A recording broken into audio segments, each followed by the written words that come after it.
یہ بات چلی نہ کہ انہوں نے تحریک عدم اعتماد پیش کر دی، بات لمبی ہو جائے گی۔ تحریک عدم اعتماد میری دانست میں تحریک عدم اعتماد نہیں تھی، یہ تحریک عدم حمید تھی۔ انہیں ڈرایا گیا تھا کہ وہ صاحب آ گئے نا تو تجھے سارے فارغ ہو کے وہ بھی آگئے۔ یہ ایک دم سے گھبرا کے اکٹھے ہو گئے۔ اکٹھے ہو کے انہوں نے جیسے یہ کیا، تواتر سے آن ریکارڈ میرے کالم گواہ ہیں، میں نے کہا یہ حماقت پر کی۔ ہم بھی پوچھتے رہے، بالکل۔ جب انہوں نے وہ منیر نیازی صاحب کا ایک شعر ہے نا، ایک رات ایسی سزا ہر مکان پر لوگوں کو ان کے گھر میں ڈرا دینا چاہیے، انہوں نے کہا وہ آیا جے اون لان لگا جے اون لان لگا جے لان لگا جے پھر نہ کہنا خبر۔ تم لوگوں نے پہلے اگر 1.5 سال 2 سال جیلوں میں گزار لی ہے تو تمہاری جماعت نہیں ٹوٹی، نہ مسلم لیگ سے ایک بندہ ٹوٹا نہ پیپلز پارٹی سے۔ وہ آ جاتے تو کیا ہو جاتا یار، ایڈا ہٹلر آ جانا سی کوئی۔ بہرحال کر لیا۔ اس کے بعد اب یہ کہیں کہ انہیں کو پتہ ہی نہیں ہے۔ بھائی آپ حکومتوں میں رہے ہیں 1985 سے، ماشاءاللہ ایک زمانے میں شہباز سپیڈ ہوتی تھی، اب آپ کے اگر رنگ پسٹن خراب ہو گئے تو میرا کیا گناہ ہے اس میں؟ آپ آتے آ کے قوم سے خطاب کرتے کہ جی ہم نے تحریک عدم اعتماد کے ذریعے ہٹا دیا ہے، یہ ملکی حالات ہیں، ان کے حل کے لیے میرا ایجنڈا یہ ہے، آئی کال فار فریش الیکشن۔ نہیں کہ بھئی اگر آپ مجھے یہ سخت فیصلے لینا ہوں گے، اگر آپ اپروو کرتے ہیں تو ہماری جماعت کو ووٹ دے دیجئے، اگر آپ کو پسند نہیں، کسی اور کے بعد نسخہ آپ کو پسند آتا ہے کر لیں۔ اب یہ 100 جوتے بھی کھائیں گے، 100 پیاز بھی کھائیں گے، صحیح بات ہے۔ الیکشن پھر بھی نہیں ہوں گے۔ کیئر ٹیکر گورنمنٹ آئے گی جس کو فائنینشیل ایمرجنسی کے نام پر ایکسٹینشن ملے گی، اور ادھر ان کا بھائی بیٹھا ہوا کہے گا اب میں بنا پرا ماریا۔ وہ سیف الملوک کا ویسے سنتے تھے نا، اب انہیں مرزا جٹ جو ہے سننی شروع کر دینی چاہیے۔ ان کے ساتھ ان کے سڑے بھائی نے وہ کیا ہے جو ان کا بدترین دشمن نواز شریف کے ووٹ بینک کے ساتھ نہیں کر سکتا تھا، یہ روٹ کرے گا۔ آنے والے دنوں میں ان کی کیا حکمت عملی رہے گی؟ نصرت جاوید صاحب۔ بی بی یہ اس طرح کی ساری باتیں جو ہے نا یہ کہنے کی ہوتی ہیں، ٹھیک، وہ سیاستدان ہی نہیں ہے جو سیلفش نہ ہو۔ ٹھیک، بے شک۔ اورنگزیب عالمگیر بہت نیک آدمی تھے، ان کے بارے میں ابن انشا نے لکھا ہوا ہے، میرا نہیں ہے فقرہ، کہ انہوں نے نماز بھی اتنی چھڈی تھے پرا بھی کوئی نہیں سی چھڈیا۔ صحیح بات ہے نا، اقتدار اتنی ظالم چیز ہے۔ تو اگر اورنگزیب عالمگیر جیسے نیک پاک شخص جو ہیں اپنے سگے بھائیوں کے ساتھ ایسا سلوک کر سکتے ہیں تو یہ تو پھر دو مختلف باتیں ہیں۔ چلیں یہ تو بات مکمل ہو گئی۔ تو یہ ایوری پولیٹیشین، اور اس میں کوئی ٹھیک بات نہیں ہے، ٹھیک ہے، he has to be selfish۔ یا اچھا نظر آئے عمران خان یہ صاحب۔ کہنے کی عمران خان صاحب جو ہیں وہ اگر اسمبلی میں آ جائیں تو میرا اپنا یہ خیال ہے کہ یہ جلد الیکشن لے سکتے ہیں۔ اس کے بغیر اگر یہ کہیں کہ یہ عوامی سڑکوں کے ذریعے، تو شاید عوام تو تیار ہو جائیں، لیکن بار بار کہتے ہیں نا مجھے ایک ایک میر جعفر کی شکل یاد ہے۔ اب ایک ہی تو میر جعفر نہیں ہوتا نا، وہ شاید بھی چلے جائیں، باقی سارے مطلب کیا ہوا تھا بھٹو صاحب کے بارے میں یہی مشہور ہے نا، جعلی سچا یا جھوٹا، کہ انہوں نے جب ضیاء الحق کو مری میں ملنے گئے تو اسے کہا کہ تیری مونچھوں کے تسمے بناؤں گا۔ اب پتہ نہیں کہا تھا یا نہیں کہا تھا، لیکن بات اس کے بعد بات کیا چلی،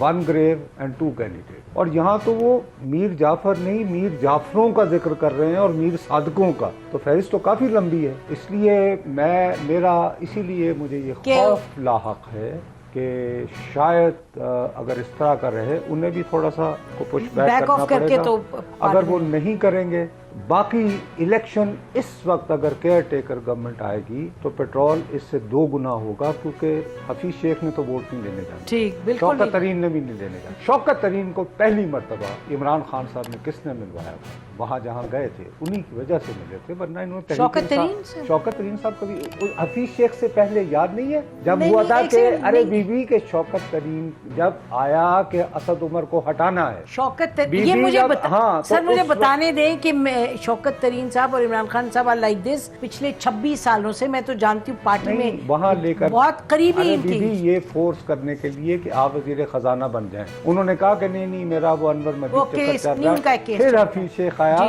تو ان دنوں یہ شام میں بنی گالا جاتے تھے، میں نے کہا کیوں جا رہے ہیں؟ کہا انہیں معیشت سمجھا رہے ہیں، تو مجھے ڈرامہ یاد آ گیا ایجوکیٹنگ ریٹا، تو میں نے وہ ایسے کہنا شروع کر دیا، تو میں یہ بتانا چاہتا ہوں۔ جی نصرت جاوید صاحب بتائیں کہ یہ اتنا زیادہ ہوپلیس سین ہے کہ جو کل بل پاس ہو رہے ہیں، مطلب وہ اتنے برے بل ہیں، تھوڑا سا بتائیں جو برے اچھے۔ تو جی وہ دیکھیے بات یہ ہے کہ یہ بھی تو اٹھا کے لوگوں کو ڈالتے رہے نا، تو سپریم کورٹ کے ہاتھوں ہی یہی موجودہ سپریم کورٹ سے ہی بالآخر زیادہ تر لوگوں کی ضمانتیں ہیں، ٹھیک ہے نا جی؟ اور وہ ضمانتیں مہیا کرتے ہوئے جو ریمارکس وغیرہ آئے تو وہ بھی یعنی قابل غور ہیں۔ ایک تو ویسے بھی یہ دنیا کا واحد قانون ہے جہاں پر میں الزام لگا دوں کہ نسیم زہرا جو ہیں اپنے ذرائع آمدن سے زیادہ رہتی ہیں، کرپٹ ہیں، چور ہیں، لٹیری ہیں، کافی اور ثابت آپ کو کرنا ہے، ٹھیک کیا اب نہیں ہے، ثابت آپ کو کرنا ہے۔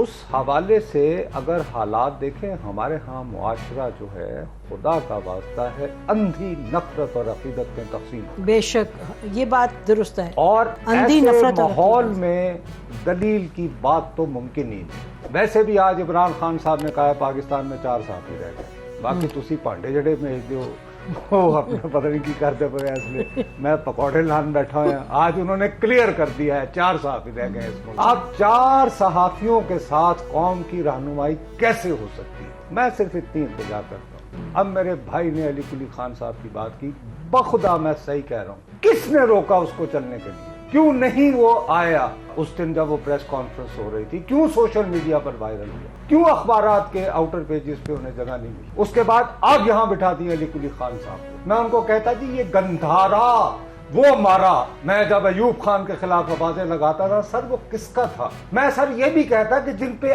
آپ کا نام ہے علی قلی خان، آپ آج امریکہ کے خلاف ہیں، تو برطانوی سامراج کا افغانستان کے لیے سب سے بڑا ایجنٹ کون تھا؟ محمد علی قلی خان، جو آپ کے پردادا ہوتے تھے۔ تو سر میں آپ سے پوچھنا یہ چاہتا ہوں کہ آپ کے والد گرامی حبیب اللہ خٹک صاحب جو آرمی چیف نہ بن پائے تو ایوب خان نے انہیں کہا کہ آپ گندھارا وغیرہ بنائیں جی انڈسٹری پہ ٹرک شرک، اور وہ منوپلسٹ بنے۔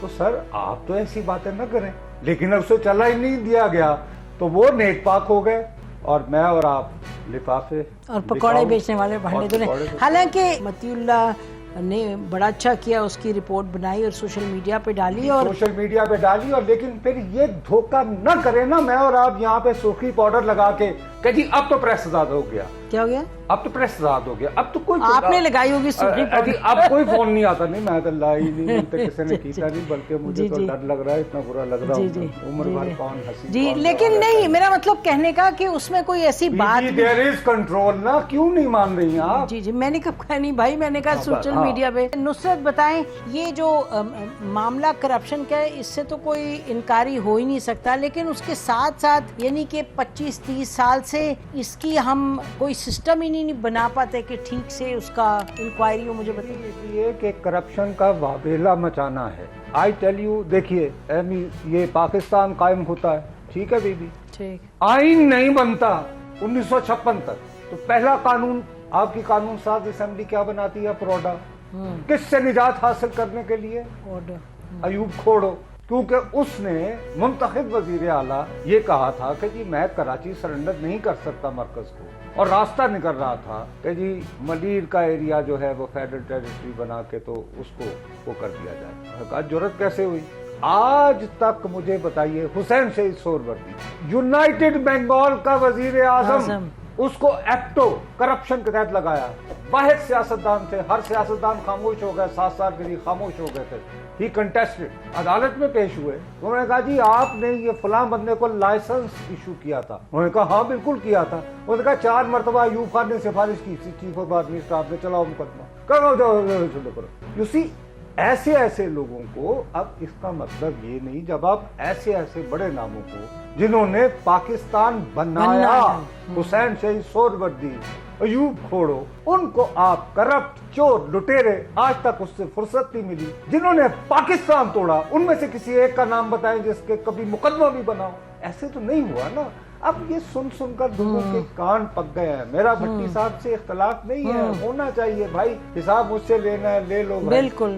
اب مجھے جس طرح 350 تک کل آؤٹ کر کے بٹھایا گیا، وہ اللہ تعالیٰ جب ہم بکواس کرتے ہیں تو اس کی پرائز پے کرنے کو تیار ہیں بھائی، لیکن یہ کہ ایک ڈھول جب بھی آپ کو جب انجینئرنگ کرنی ہو تو ڈھول بجا، اور پھر میں نے تو نہیں کیا تھا، میں تو دبئی نہیں گیا تھا، نو مشرف، نو نواز شریف، نو بینظیر، نو مشرف، نو،